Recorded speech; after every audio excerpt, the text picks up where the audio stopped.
Hi, and welcome to the second part of Mr. Flong's video lesson on Picture of Dorian Gray, chapter 11. So we left off, it was a description how Dorian couldn't really bear to be away from the painting for long, sense of fear that somebody would discover it.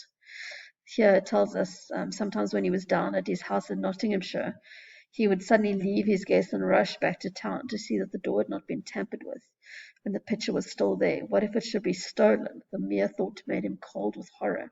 Surely the world would know his secret then. Perhaps the world already suspected. Well, you can imagine people would think there may be something amiss with a man who is almost 40 but looks like he's in his early 20s, and he's not aging at all. In a later chapter, a woman refers to him as the devil's bargain.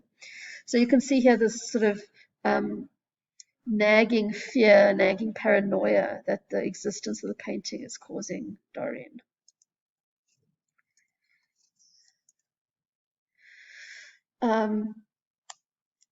So what we get in this chapter as well, as I mentioned in the last video, is stories or information about stories that started following Dorian around after he passed his 25th year. It was rumored that he'd been seen brawling, that he consorted with thieves and coiners, his extraordinary absences where he would just disappear from society for a while, and people whispered as he passed, as there'd be little leers and people talking about him. Some of those who'd been most intimate with him appeared after a time to shun him. Women who'd adored him would grow pale if he entered the room. Yet these whispered scandals only increased in the eyes of many his strange and dangerous charm. So for some people it became part of his allure that there were all these sort of secrets or scandals that surrounded him. His great wealth was a certain element of security. Okay, so again we see the superficial nature of their society where he's beautiful, so people can't believe bad things about him, and he's really wealthy. And so that kind of secures him his position in society without him having to do much. Society, civilized society at least. How civilized are you if you are willing to overlook things for the sake of wealth? But anyway, is never very ready to believe anything to the detriment of those who are both rich and fascinating. It feels instinctively that manners are of more importance than morals, and the highest respectability is of much less value than the possession of a good chef. In other words, very much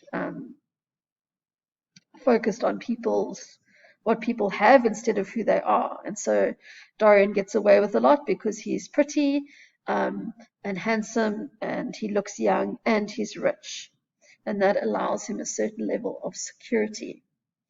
Perhaps explains why Dorian is able to get away with as much as he does for so long. The last little bit of discussion in this chapter focuses on Dorian as he's strolling through the picture gallery of his country house, and as he sort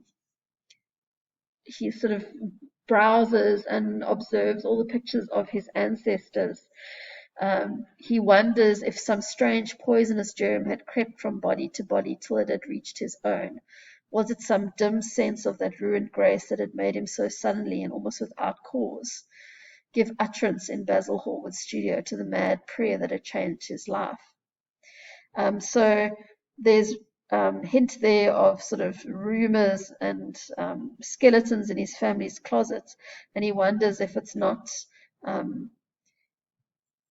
there's not something in him that's kind of, or in his family line, that is manifesting in him. And I suppose if we look at the behavior of his grandfather, and Dorian himself admitting his deep desire for unspeakable things and pleasures, perhaps there is something in that. And then he definitely notices that he'd got to his beauty from his mother and his passion for the beauty of others. Perhaps he got that from Henry as well. And then he talks about yet one had ancestors in literature as well. There were times when Dorian thought that the whole of history was merely a record of his own life, not as he had lived it in act and circumstance, but as his imagination had created for him, as it had been in his brain and his passions. And this then becomes a reference to the hero of the wonderful novel that had so influenced his life.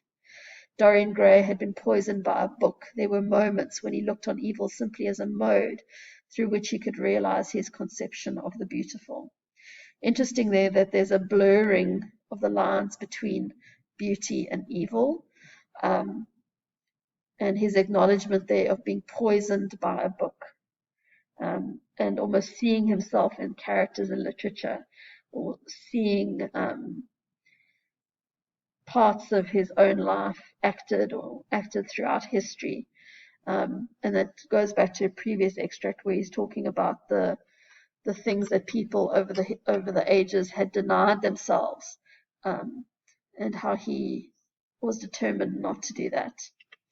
So a very interesting chapter, a rather tedious chapter to read, but as you can see, there are some really important observations in this chapter, specifically as to how Dorian's character has developed, how he seems to be living a life of sin, but is, even though there are rumors about him, he seems to be escaping the consequences of his actions up to this point. And even though he experiences moments of great joy and wonder and passion and forgets all about the painting, it's not something that is ever very far from his mind. And physically, he cannot be very far from it, and so he doesn't even like to travel. So an interesting manifestation of his decision to let the portrait languish alone in that room,